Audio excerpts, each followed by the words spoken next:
Right, we're live. Okay, that took me by surprise. Okay, good morning, everybody. This is Blabbing for Britain, and I'm just waiting to be joined by somebody. Um, Obviously, last minute parcel somewhere. We're live today on Facebook, LinkedIn, YouTube, and also theoretically on a web page. But we'll find out in a moment. And I'll go here and say good morning, John. Good morning, Stephen.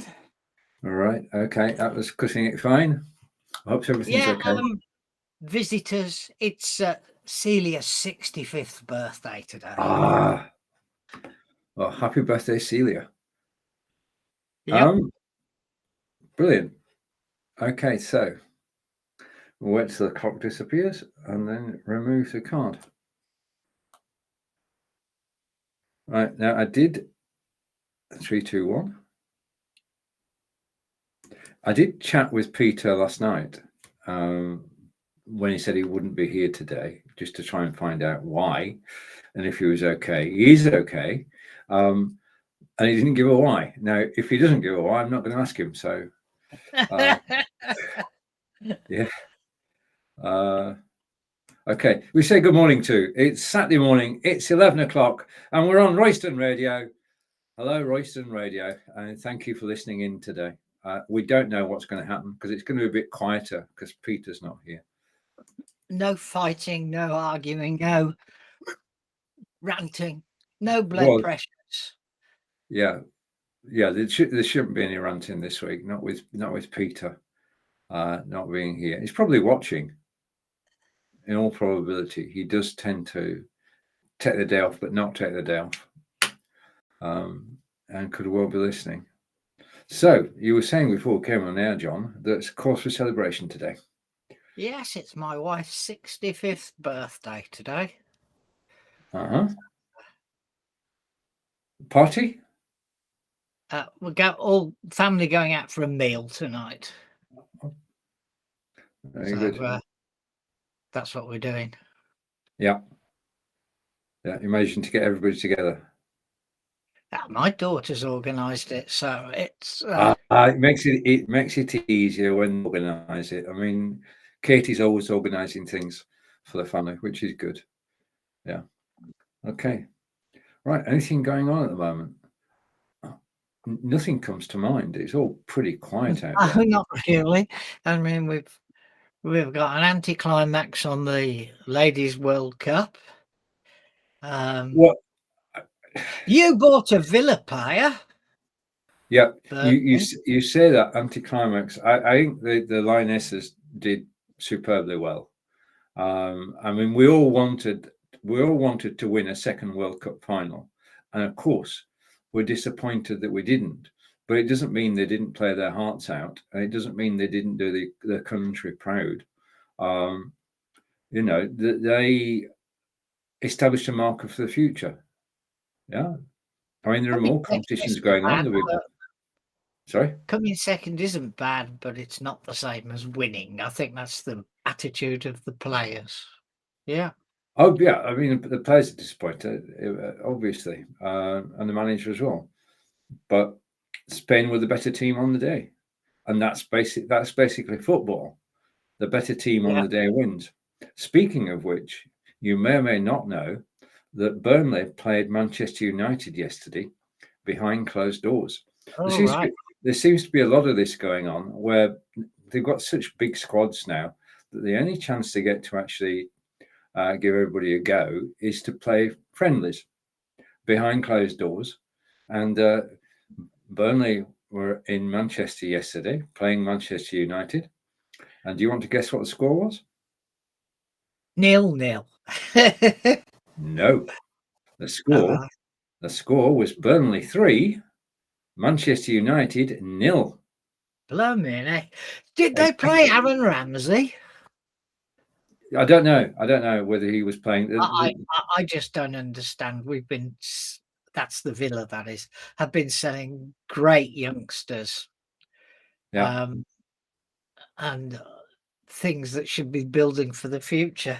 I could understand them going out on loan, but selling them. Yeah. But anyway, I mean, Burnley have bought or taken on loan 11 players this break. So, I mean, how are they going to fit them all in? That's, It's the Nottingham Forest quandary, isn't it? Yeah. Take 11. I mean, in their case, it was 15 players. Yeah. And now they've been selling them left, right, and centre. So many options. I'm just waiting for Burnley's first win. Then we can sort of relax a bit because you need to win, and he's got the team to do it.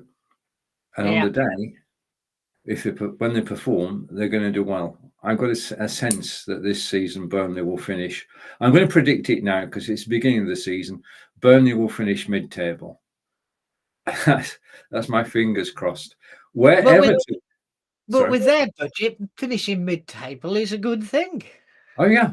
I mean, if you compare, most teams spend as much on one player as we spend on a team. But you've got to wonder what's going to happen at Everton. I mean, Everton have been whooped twice so far, and early warning signs, I think, because they only bought 4 players during the break. Yeah, that's not team building, is it? Team building is 11 or 15 or. It's all about money, though, isn't it? It is, yeah. But aren't Everton owned by Saudis? I don't know. I really don't know. Yeah. Aren't they still the same bloke that's owned them for donkey's years? I don't know. Yeah. Well, the Dyke Magic hasn't appeared, or Dyke, however you pronounce that name. Dyke. His magic hasn't appeared, has it? No. I mean, he stopped them being relegated last season. But they're going to have to pull something out of the hat. Anyway. The Villa won 5-0 last night, but the opposition wasn't exactly the strongest team on earth. Who was it? Hibernian. All right. In the first round of the Conference League. Yeah, you remember back in the day when they used to say, okay, we've got Rangers, we've got Celtic. Really what we want to do is to have Rangers and Celtic in the English League so that they can play at a higher level. That's all gone by the board now, isn't it? Yeah. Yeah. Although they are attracting some players and they are attracting good managers as well. So. No. Yeah. Anyway, the Villa won 5-0, and that was away, and they're back next Thursday at Villa Park. So, right. Lee Johnson's the manager of Hibs, and he used to be a good Championship manager, shall we say? Yeah. So what's going to happen to Luton Town then? Who? Luton. Just get rid of it. Luton Town, that new team in the first, in the Premiership that have never been as high as the Premiership before. I don't know. I don't know much about Luton, to be honest. Everybody's tipping them to go straight back down. Right, that's one of 3 slots taken. But even if they do, the parachute payments will still make a difference to them for the next 3 years. So there is a long-term reward for going up and coming straight back down. Well, it's time to say we're underway, but welcome to the show. And this is officially Blabbing for Britain, episode 386. Only 14 to go, John. 400 you in sight. So this year we will see show number 400 in about 3 months' time. Crazy stuff, isn't it? Quite an achievement. All right. So politics-wise, the only story of the week that I know of is Nadine Dorries, and the Conservative Party is turning against her. Her own constituents are turning against her. 2 councillors have said, go, and you're not doing your work. She's not been in Parliament for over a year. She's voted 6 times this year. 5 of those were on the same day. And she's just basically, she's playing everybody for a fool. Yeah, because they can't get rid of her. They can't do anything till Parliament goes back, and that's No. a few weeks. Yeah, well, they're on holiday, aren't they? Yeah, I mean, anyway, hasn't she been described as a dosser? she's. Somebody keeps trying to ring me, and I think the kind way of putting this is she's strange. Yeah, she Yeah. said she was going to resign months ago. She hasn't done so. She was miffed because she wasn't given a peerage. She wants to know why she wasn't given a peerage. Yeah, I mean, you can't. I mean, hundreds of people could ask why they didn't get a peerage this year. Yeah. What makes her special? Can I ask you to be on your own for just 2 minutes? I've just realised that phone that keeps numbering is Celia's brother, and he lives in Australia, so he's probably ringing to wish her happy birthday. So Okay. let me go and give the phone to Celia. Okay, it's a birthday day. Happy birthday, Celia. And John is just going to take the phone so that she can talk to her brother in Australia. Yeah, so Nadine Dorries' strange story, and she just has to resign at some point. More and more pressure will go on her. And I've just got a message coming in, and I can't look at LinkedIn, Peter. I'm live. I've got a message from Peter, which says look at LinkedIn, but I don't actually go and look at other things. Hopefully the broadcast is okay. It's the same broadcast that's going out. If I go here, I'm just because it's Peter, I'm going to have a look at LinkedIn, but there's nothing I can do about it. I can't even stop the broadcast.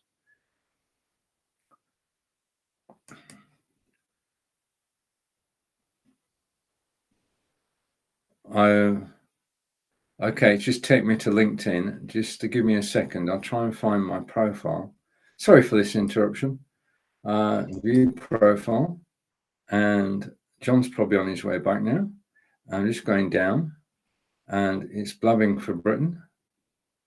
And okay, and I can see that we're live. So I'm curious as to why Peter said look at LinkedIn. I'm actually live. We are actually live on LinkedIn. So everything looks okay there. John is back. I got it. Hello, John. I got a message from Peter. I've got a message from Peter then saying look at LinkedIn. So I have, and we're there. I can't understand what he's on about. Wait a minute. He's commenting. Where's he commenting? All right. Okay. And he's commenting on LinkedIn. So Peter's saying happy birthday, Celia, and he's in Frisborough. I don't know how to pronounce it. It's one of these Berg things. Fraserburgh. Fraserburgh. Like Edinburgh, it's spelt the same way, isn't it? So it's Fraserburgh. Yeah. Fraserburgh. So it's actually working. Okay. Right. Oh, good. Okay. Why doesn't? Yeah. Yeah, because we don't watch ourselves. I mean, the thing is, when you're live, you want to concentrate on the actual live broadcast itself. You don't need the diversion. So I'm going to close LinkedIn and say, Peter, thank you for commenting on LinkedIn, but I'm not in a position to actually monitor it. Right. Okay. Now. He must be having a day out because Fraserburgh's up towards Buckingham, Banff and Lossiemouth. Right. Okay, now. Biden points finger at Putin as reported death seen as a warning to elites. And this is Russians fighting amongst themselves. There was a revolt in Russia led by Pritsogin a couple of months back where they actually threatened to march on Moscow, as we say in England, not Moscow. I've been watching too much American television, John. And this is a weird story. a plane with 10 passengers on board was just fell off the radar, and they don't know whether somebody did a ground-to-air missile, shot it down, whether there was another plane up there which shot it down, or whether there was a bomb on board which brought it down. But long story short, one of the thorns in President Putin's side has been killed. We think, because you never sure. Nobody knows yet, do they? You're never sure. They recovered 10 people on board, and they've recovered the bodies. Obviously, we'll have to wait and see what actually happens. But it just gets stranger and stranger. I mean, the march on Moscow was absolute madness. But anyway, let's come back to the good news. Ukraine are making advances and recovering territory at the moment, and all I can say is long may that continue. People are dying, and the sooner they can bring this to a close, the better, really. Yep. Yeah. Okay. Now going back to the paper again, see if I can get an idea from there. All right, GCSE results today. A fall in grades predicted. Well, they're going back to pre-COVID levels, aren't they? Yeah. Where it's not the teachers marking anymore. It's system used before. Yeah. Okay. All right. Now I was listening to Radio 4 this morning, as you do, and an American ambassador was saying that they're trying to be friends with China, which is good. I think for the global peace, keeping China on board is the way forward, especially given you don't want an alliance between China and Russia to take place. But one fact came out of that, and China has more renewables than the rest of the world put together. Because we've got this picture of China being a great industrial nation with chimney stacks pouring smoke everywhere, but it's not. It has more renewables than any in the world put together. Yeah, incredible. Just an odd statistic. Because the thing is, if India and China don't pull their weight, then it doesn't matter what we as Britain do. Yeah, we're such a small player globally that we can go as green as we like. But if other countries don't do exactly the same, then there is, it's futile. Yeah. I mean, we are going greener. Definitely. I saw a story in the paper the other day from in the Guardian, of course. Basically, somebody went for a poodle in an electric car, and he drove from Land's End to John O'Groats. And do you know what, John? He didn't have a single problem. Yeah, he's lucky though that I think to find the problem. I've got a friend who's got 2 electric cars, husband and wife, and their problem is the wife doesn't really have problems, doesn't go anywhere in hers. Yeah. But if you go any distance, he can get directed to where to recharge, but can find out that the thing's in use and he's got to wait 20 minutes before he can even get onto one, or even half an hour.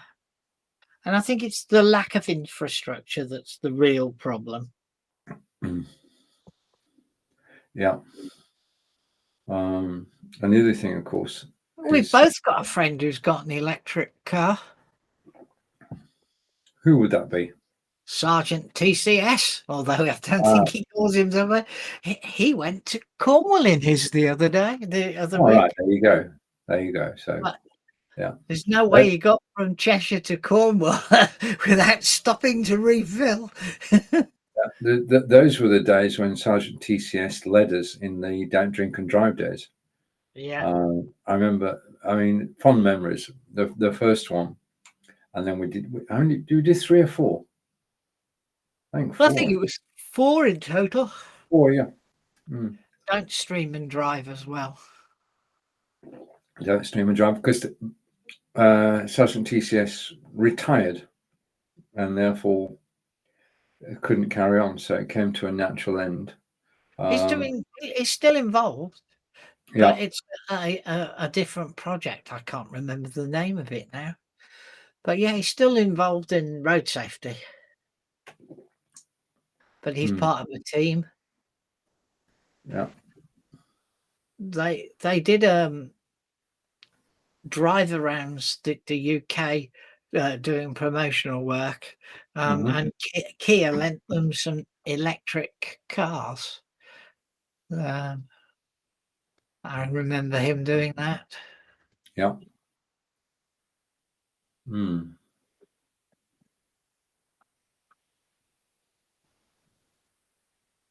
Silence. And the silence on live video is bad because people can still see John and I, but silence on the radio is a difficult thing because you're listening to nothing, and we don't want that.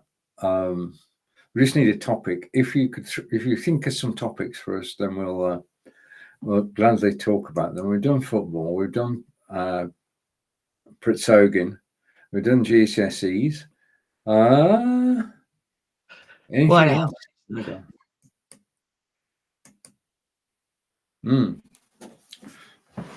Right. Okay. It's time to talk about my show this afternoon. I'm live. I'm live this afternoon at 3 o'clock on the OneStream YouTube channel with a broadcast about embedding multiple live events everywhere. And this is I love this. I really do. This is one of my favorite features of OneStream. Now I can actually show you. I'm going to do a screen share. Just a minute to show you a bit more about what I'm talking about. I'll keep on talking so that it still makes mean a bit to our Royston radio listeners. Right. Okay. So I'm going to bring that. I'm bringing it into the studio now, and there it is. What you can do. This is an Ask Angelica page, and basically every 2 weeks, Angelica and I go live. Now we go live on Facebook and YouTube and what have you, but a lot of people don't want to go on Facebook, so go live to the website, and that's what this page does. This, as you can see, it's got all Angelica's social media links. It's got the picture. It's got a call to action button, which takes people to Angelica's courses, which are hosted on our website. You've got a description of what we're all about. You've got Angelica's email address if you want to contact her. And you notice bottom left-hand corner, there's a chat button. And basically, whilst we're live, you can actually chat to us on the web. And this is all part of OneStream. And it's just incredible. But if that wasn't enough, just a second, I just want to get something else. If I go here, nope, not there. I pressed the wrong button, John. Let's come back to us while I'm pressing wrong buttons. Okay. I'm just going to go and show this. If I get the right one, that one. Okay. And come back into the studio. If I can find the studio again, I'm going to stop sharing and I'm going to start sharing again. But the thing is, you saw Angelica's page there. And now I'm going to share, he said, main page, yeah. And come back here. And there we are. I've got a page as well. And as you can see at the moment, we are live on that page. Now, to me, that is magic. You can have up to 5 different landing pages or live web pages as part of your OneStream account. So I can, if I wish, and I'm going to this afternoon, actually broadcast simultaneously, live at the same time, Ask Angelica, replay Blabbing for Britain, and go live. And I think that's magical from one account. You don't need any of the software. You just need OneStream Live, and you can go live on your web page. You can go live on several web pages. And Joe Shepherd and I are working towards putting a package together for businesses so that we can help you do this.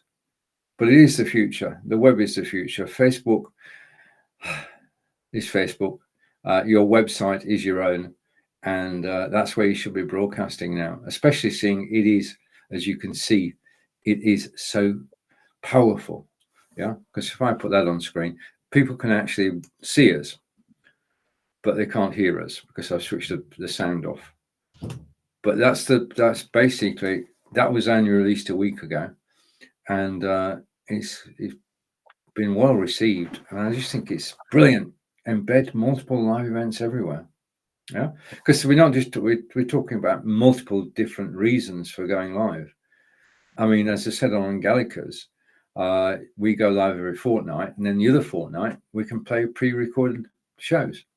Yeah, so everybody can catch us at 2:00 on a Friday, every Friday, on the webpage. Your thoughts, John?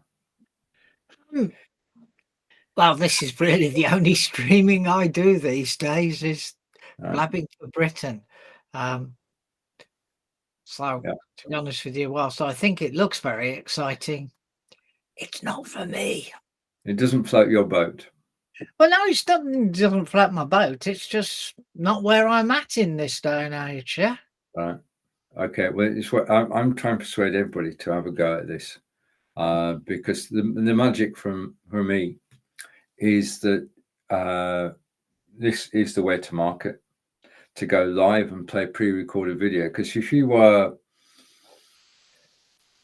talking, you could have product videos playing, pre-recorded product videos. And the thing is that you can actually, and what I'm going to do this weekend is you can set up a channel, like let's take Ask Angelica, for example, with playing 3 lessons back to back. But in between the lessons, you can put adverts. Yeah. And you've got the call to action button there. So you can play an advert for 3 of Angelica's courses. And then when people are watching the advert, they can press the button and buy. Yeah. Yeah. It's quite subtle but powerful.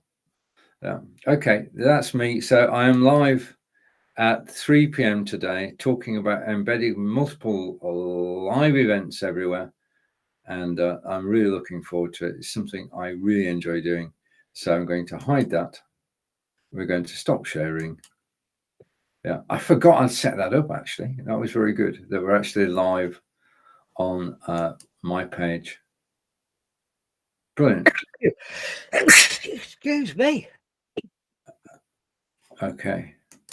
Coming back. Just need to find the right tab, John. Right. Okay.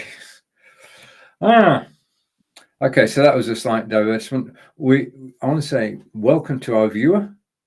Okay. If you want to talk to us, you can just say hello. And if you've got anything for us to talk about, then please do that, because we're willing to talk about anything and everything in connection with what's happening in the UK and globally. Anything happening in Solihull, John? No, not really. It's very quiet at the moment because the kids are all on school, aren't they? Oh, yeah. So, yeah, that's true. Right. This weekend sees a major event in Devizes. We have an area called the Green, which is being fenced off. As I sit here, it's being fenced off at the moment to restrict access to it. And a mega stage is being erected for a 2-day event on Saturday and Sunday. It's the Full Tone Orchestra weekend. And this basically started off with a local orchestra who used to play in local churches. 4 or 5 years ago, decided to have a festival. And the festival is over 2 days. It's £45 to actually go and watch both days, or £25 to watch one day. It is a commercial event, hopefully, because we all want them to make money at it. But it is organised by a husband and wife team who normally run a clothing company, and this is their outlet, really. So Full Tone Orchestra is on in Devizes this weekend. There are 10 different acts over the 2 days, every type of music you could want, including orchestral. And Angelica and I will walk past and listen, because we're not paying 45 quid a ticket. So you can stand in the road and hear it all for free. You can. They can't stop you. But the thing is, this is what gets me. That basically you buy the ticket, you go in, it's fenced off. Yeah. So you're in an enclosure. You get a wristband to identify yourself, so you can come and go when you want during the day. But whilst you're in there, you're actually captive. Yeah. So if you want a sandwich, you buy it from a vendor on the side. If you want a beer, you buy it from a vendor on the side. Yeah. It's basically, I mean, buying the ticket is just the first bit. I mean, if you've got to pay out for lunch, well, if you're there all day, you want breakfast, lunch, and dinner, and it costs you a blooming fortune. Yeah. Anyway, good luck to them. They are flying the cultural flag for Devizes. Probably upwards of 1,000 people will be there over the 2 days. It is a very successful event without Angelica and I being there, and we are, as Devizes, we are proud of it. They do actually replicate it in other cities throughout the country. So the Full Tone Orchestra, FULTONE, live this weekend in Devizes. If you're looking for some quality music, Devizes is the place to be. Yeah. So that's what's going on. The other thing that's going on is I'm going to go and see the doctor. I'm actually going to see him about my diabetes. First visit, I don't know what to expect, but I'm getting it under control, which is good. Angelica's, we put together a diet and things seem to be working quite well. So long may that continue. What else is happening this weekend? Oh, Park Run. It's the Park Run this weekend. Are you officiating rather than taking part? Correct. Yeah. Basically, I did it last weekend. Instead of actually walking, running, or jogging, I'm a marshal. And basically, throughout the 3-mile course, there are marshals at certain points to point people in the right direction, so people don't go off on the wrong route. And then to cheer people on as well. Yeah. Because people do appreciate being cheered on, because it helps. Everything helps when you're actually doing a race. So yeah, I'll be marshalling again this Saturday. I just don't know where I'll be standing. Yeah, but what happens is marshals stand in pairs around the course. It's just a great event. We're hoping it's going to be fine. We're hoping it stays fine. And Angelica's running. Did I tell you Angelica's in the marathon? I did, didn't I? I don't think so. I didn't tell you. No. Oh, right. Just between me. All right. Peter's here. And Peter is listening while he's working in Fraserburgh. Okay. Yes. You know there's a marathon in London, don't you? Yeah. It takes place every May. And 40,000 people get to take part and millions apply. Now, there is a public ballot, and I put in for that, Angelica put in for that, and we didn't get in. Yeah. So the second route to actually be able to run the London Marathon is to be sponsored, or to do sponsorship. So the major charities effectively buy places. Yeah. And then they sell those places on to runners. So if you go to the right charity, then you can actually get into London Marathon that way. Now, what you're doing is you pay a fee, which ranges from £150 to £200. Yeah, so you've got to do that up front. if you're accepted. And then you've got to say, I'm going to raise £2,000 between now and race day. So charities buy, and then you raise the money to cover it. And it is probably one of the major charity events in the UK every year, London Marathon. So we got rejected in the public ballot, but that leaves the avenue of charities open. So we both applied to a couple of charities and just got refused point blank. Yeah. Then Angelica heard about a charity called the Shaw Trust. It was mentioned to her, word of mouth, and Angelica applied to the Shaw Trust, and she got accepted. So good. Angelica is running the London Marathon next year. Absolutely amazing. I am chief fundraiser. Yeah. So I've got to get the £2,000. Angelica can fit all about that. All she's got to do is train, and she's doing well. She's doing amazingly well, because she's with a fitness a gym, or called Fuji Fit, and she goes there on a Tuesday for training, and then she goes out for a run on Wednesday morning. So she went for a run yesterday morning, and she thought, right, okay, the run actually takes place at Sturt, which is about a mile and a half away from us.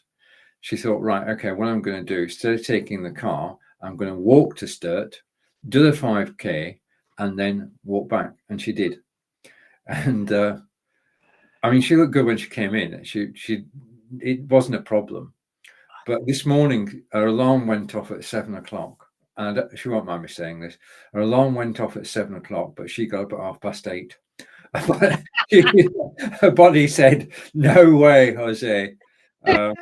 So congratulations to Angelica on running the London Marathon next year. May your training go smoothly, and may your fundraiser be successful. So that's basically, it's something a target to look forward to. I'm just glad to be along for the ride. There's no way that I wouldn't run the marathon now. I don't think, anyway. Ask me again in 6 months' time. But I'm not doing the London Marathon. That is down to Angelica. What I'm doing the 1,000 miles, and I should have 1,000 miles for 2023 at the end of September. I'm still keeping fit. I'm still going for a walk every day, 3 miles, but no running as yet. But who knows? Okay, so it's better that you're here. So if that means you can't do a park run, then that's the facts of life. Yeah, we'd rather you were here. All right. Thank you, John. Thank you. Yeah, I'm targeting to be here. We've actually got 2 viewers now, John. What's going on? Peter's one of them is Peter Stewart. One of them is Peter, we know.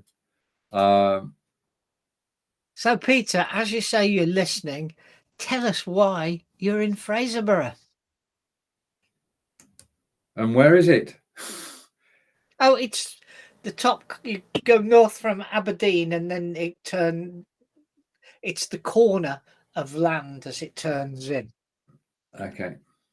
I had a quick look when you said it was in Fraserburgh. Okay. Yep. Yep. Uh-huh. I do believe that Fraserburgh isn't too far away from Bucky, where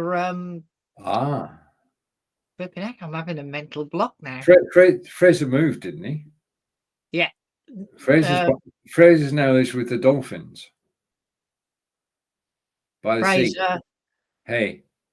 Yeah, and that's where, honestly, it's not very far away from there. Oh, right, okay. So it's on the top of the coast bit where they are. Yeah, and so you got Fraserburgh, Banff, and Bucky. Okay. Right. Peter, stop watching now.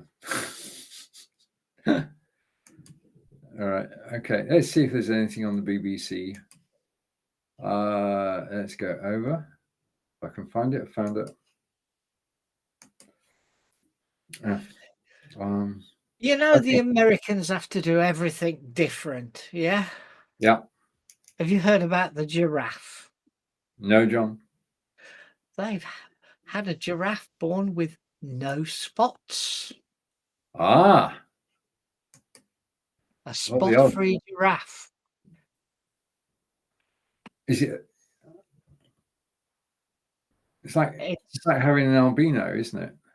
yeah, so it's in Tennessee at Bright Zoo. The spot-free giraffe born at the end of July is doing well and being cared for at the zoo by her mum. And you can see she's completely brown. Wow. Do you want to share him? Oh, You can no, remember how. You can no, remember how. Come on. no. It's not that exciting to share. I've read everything it says. All right. Okay. Fine. All right. Okay. Now. Okay. Not based in the UK. This is not Japan. Fukushima. Water. And this, they have a problem insofar as they've been storing the water from the reactor and they're running out of storage space because obviously the water is contaminated. And they have decided, the government have decided against the wishes of the people to release the water into the sea. Yep. And there are protests taking place all over Japan at the moment about the release, the bans on seafood. Yeah, Korea has banned the import of seafood from Japan. There are all sorts of international reactions over this because it doesn't just affect Japan, it affects the food chain. If you're buying produce from somebody who's fishing away from Fukushima or just off Fukushima, then you're going to think twice about buying something that could be radioactive. And it's the could be that's the problem. I mean, from a logical point of view, the government wouldn't release the water if there was a major problem. In other words, if we flood this, if we push this out into the sea, we're going to get radioactive fish. They know that's not going to be true. But the thing is, it's the fear of having radioactive fish. John's doing research at the moment. No, I'm listening. Basically, and oh dear, it's all kicking off.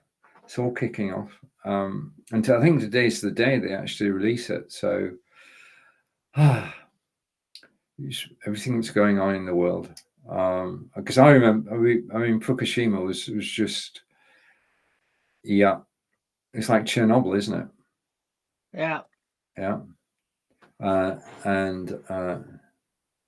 Yeah. Okay. So I'll have to read it. Chernobyl's coming back to life, though, isn't it? I mean, humans are allowed in, but only for a certain amount of time. But fish and birds and everything are all coming back. Yeah. Well, birds sense things, don't they? And animals too.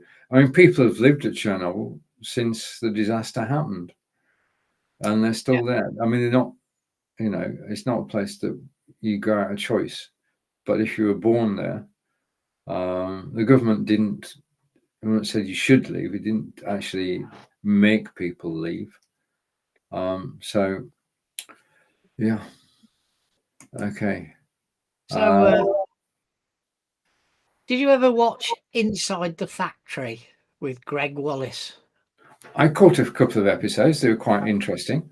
And Cheryl Healy. Well, he's gone because he was adjudged to have been offensive with some of his humour. Yes. Guess who's replacing him? Jeremy Clarkson. No, it's Paddy McGuinness. Oh, right. Okay. Well, he's quite innocuous. He's very people friendly. Yeah, I mean, on everything, he's overexposed, isn't he?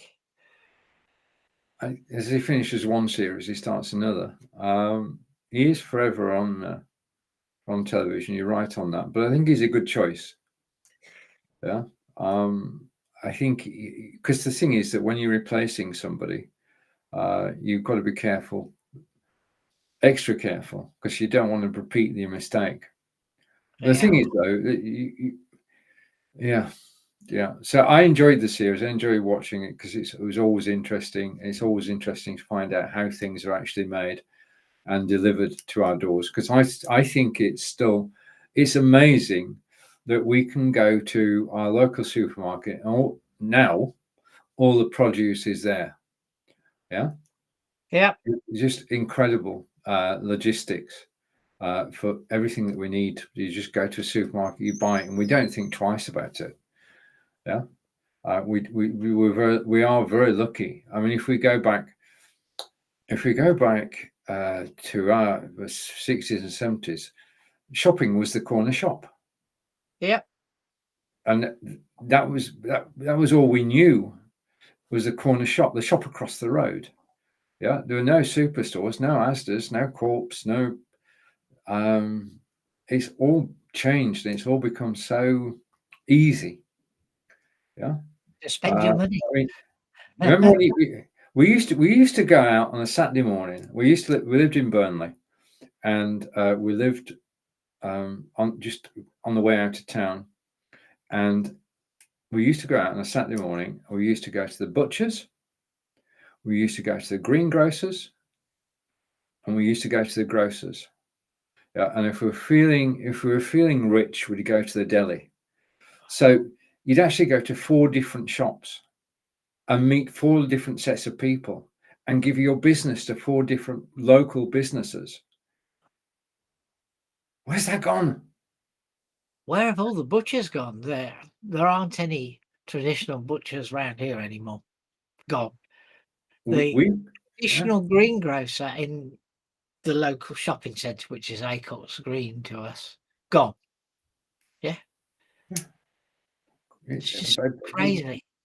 I mean, we're fortunate in Devizes. We've got Roses, who've been there since forever, and they actually deliver. They've got 2 businesses. They've got the retail business, and then they've got the wholesale business.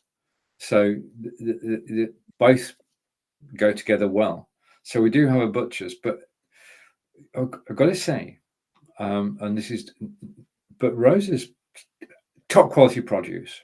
Okay, fantastic quality, but it's dearer than the supermarket.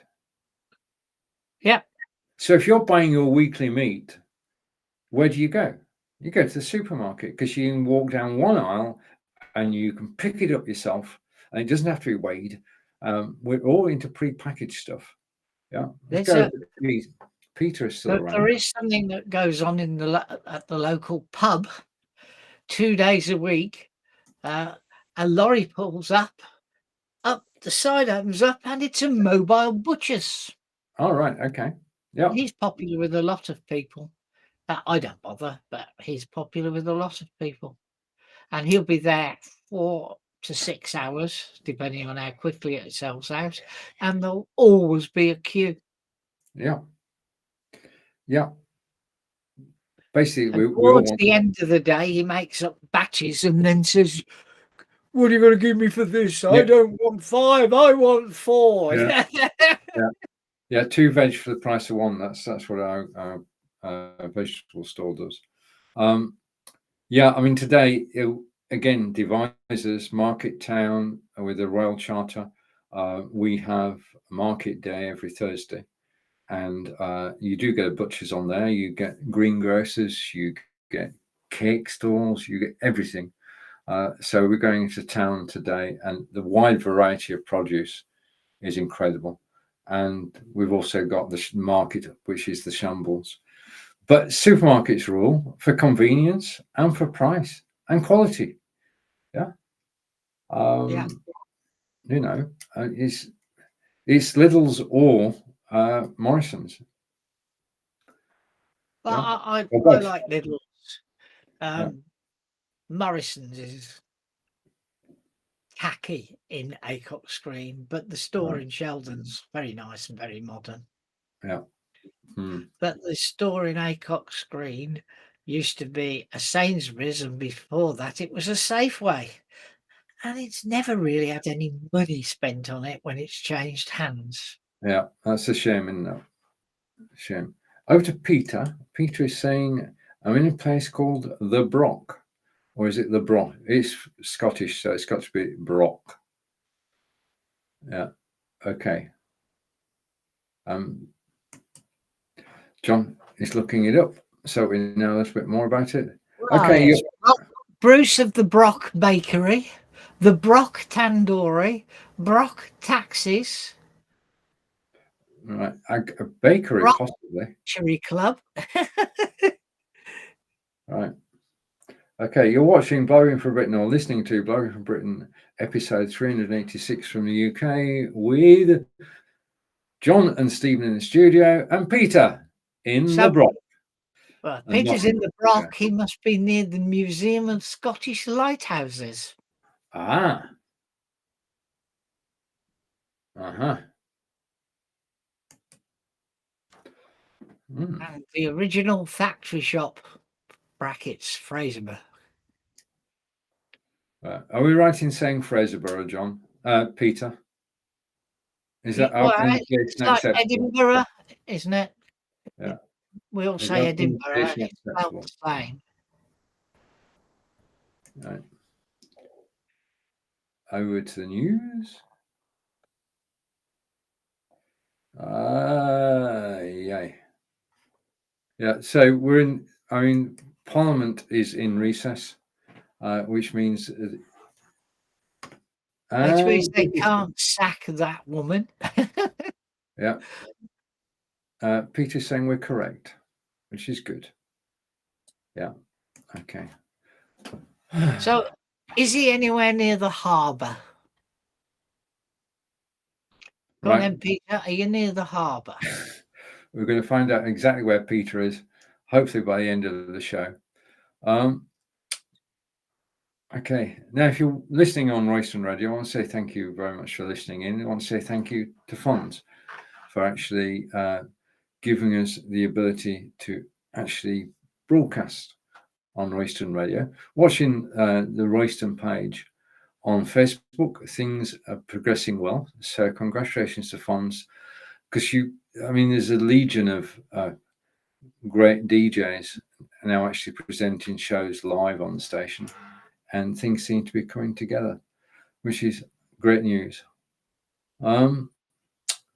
Okay. So I've done that.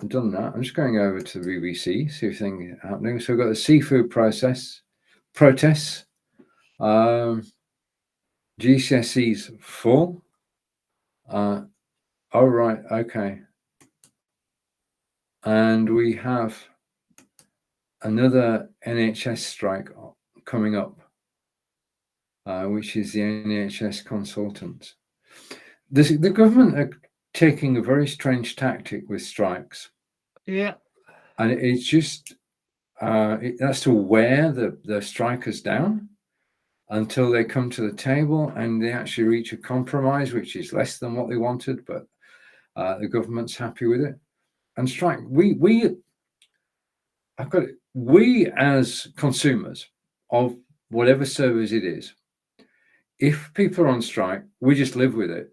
Because of what we went through during COVID, we've become more resilient and we accept the problems that it causes, and we don't protest. We don't care. If British Rail go on strike, which they've been doing consistently this year, there isn't a mass movement in the southeast complaining. Yeah, people just say, can't get on the train today. I'm going to go on the bus. So I'm going to take the car. We just accept it. So I think the unions have lost a lot of power because public support just isn't there. What do you think, John?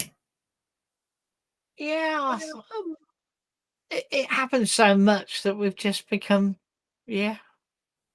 about these things. Yeah. We don't let them affect us anymore. Yeah.